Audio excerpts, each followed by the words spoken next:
ముఖ్యమంత్రి జగన్మోహన్ రెడ్డిపై రాళ్ల దాడి కుట్రలో భాగమేనని తెలుగుదేశం జాతీయ అధికార ప్రతినిధి కొమ్మారెడ్డి పట్టాభిరామ్ అన్నారు. సీఎంపై జరిగిన రాళ్ల దాడిపై స్పందించిన ఆయన ఆదివారం అమరావతిలో మీడియాతో మాట్లాడుతూ వైసీపీకి ఎన్నికల్లో ఓడిపోతామనే భయం పట్టుకుందని, ప్రజల సానుభూతి పొందేందుకే ఈ డ్రామాలాడుతున్నారని అన్నారు.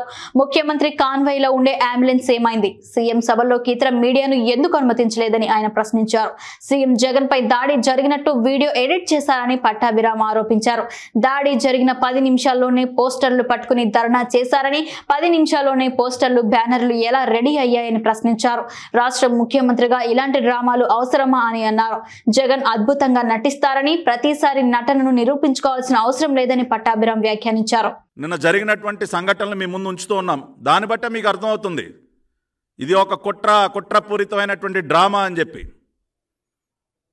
ఇవాళ ప్రజల చీత్కారాలు ఎదుర్కొంటున్నటువంటి రాష్ట్ర ప్రభుత్వం, ఈ రాష్ట్ర ముఖ్యమంత్రి, రేపు ఎన్నికలలో ఓటమి తప్పదని గ్రహించినటువంటి రాష్ట్ర ముఖ్యమంత్రి, ఒక పక్కన నారా చంద్రబాబు నాయుడు గారు రాష్ట్రంలో ఎన్డీఏ సారథిగా దూసుకుపోతా ఉన్నారు. ఆయన ఎక్కడికి వెళ్ళినా కూడా ప్రజలు బ్రహ్మరథం పడతా ఉన్నారు.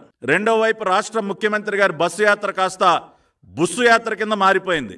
ప్రజాదరణ పూర్తిగా కరువైపోయింది. కాబట్టే ప్రజల సానుభూతి పొందడం కోసం మళ్ళీ ఒక డ్రామాకి, ఆ రోజున విశాఖపట్నం ఎయిర్పోర్ట్లో కోడికత్తి డ్రామాకి ఎలా అయితే తెరలేపారో, విజయవాడలో నేను ఇంకొక రాయితో డ్రామా. సరే అయిపోయింది. ముఖ్యమంత్రి గారిని బస్సు లోపలికి తీసుకెళ్లకుండా అక్కడే నుంచోబెట్టారు. ముఖ్యమంత్రి గారు గాయం అయితే ఆయనంతటికి ఆయన టవల్తో కర్చీఫ్తో తుడుచుకోవటం ఏంటండి?